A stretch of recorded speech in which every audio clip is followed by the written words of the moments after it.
And from apps to games, thousands of programmers are attending the Game Developers Conference currently taking place in San Francisco in order to gain fresh insight into how to succeed in the industry. And for many, one of the biggest coups and challenges is how to successfully crack the Chinese gaming market. CCTV's Mark New joins us live from San Francisco with more. Mark. Michelle, many companies have had success in the West only to find that their games simply get lost in translation overseas, and especially so in China.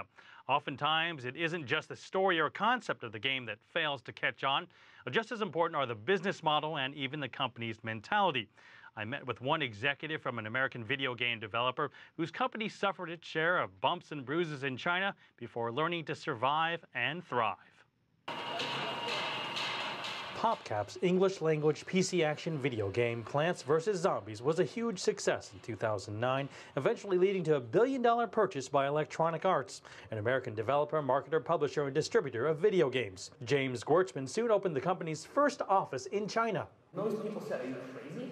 Why would you want to go to China? No Western game company, except Blizzard, has ever been successful in the Chinese market."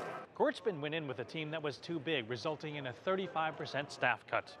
Popcaps' U.S. business model of charging an upfront fee didn't work either, forcing the company to try something almost unheard of in the West, a free-to-play model. No charge to play, but developers craft the game so players can purchase items or pay to unlock higher levels. Popcap used that model and created the Chinese-language Plants vs. Zombies: The Great Wall Edition. It hit #1 in the Tencent Android marketplace, China's largest internet company, and became Electronic Arts' fourth highest-grossing free-to-play game ever. But it does require designing a game very differently than Western game designers are used to. Where it used to be in the West, the only thing you had to worry about is it fun or not?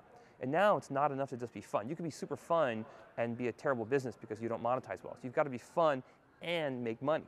And that's, frankly, very hard to do. Popcap also discovered people in China were selling unlicensed merchandise of Plants vs. Zombies characters. When its pursuit of royalties failed, Popcap successfully turned the tables by producing its own merchandise of higher quality.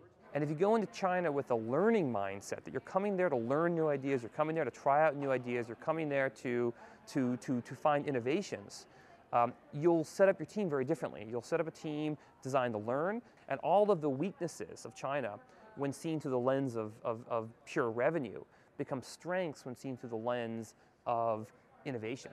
Gortzman also says the Western process of strategizing can take too long, because by the time an idea is executed in China, oftentimes the market has already moved on. And expanding upon that point of taking too long to plan, Gortzman best sums it up by saying in business school and in the West, managers are taught to ready, aim, fire, whereas in China it's ready, fire, and then aim. Gortzman says the dynamic China market forces one to experiment and then adapt more quickly. Michelle. Adapt or die, as Darwin says. Now, Mark, you mentioned that Popcap switched to a free-to-play model. Why has it been forced to go this route? And doing so, how does it generate revenue? Well, there are many free-to-play games on the market now in the U.S., but at that time, the concept was really foreign to the West. The free-to-play model actually first serviced in Korea, so it was largely uncharted territory here in the United States. But Popcap and many others have grown to like it for several reasons. First of all, by offering it for free, right away it reduces barriers and gives you a bigger potential audience. Second, there's generally no upper limit to how much someone can spend. You can get a wide range of people, someone who just wants to play for free all the way up to those who will spend great sums of money. Now, you probably think, well, what use is someone who plays for free? Well, many of those games are multiplayer, and therefore the free player might actually attract friends to join, spreading the word of the game and increasing the chances that you'll find another person that is willing to spend. So as Gortzman mentioned, it's a completely different way of designing and thinking, one which Asian developers are far more advanced and experienced in so far. Michelle. Okay, play on. Mark New joining us live in San Francisco. Thank you so much, Mark.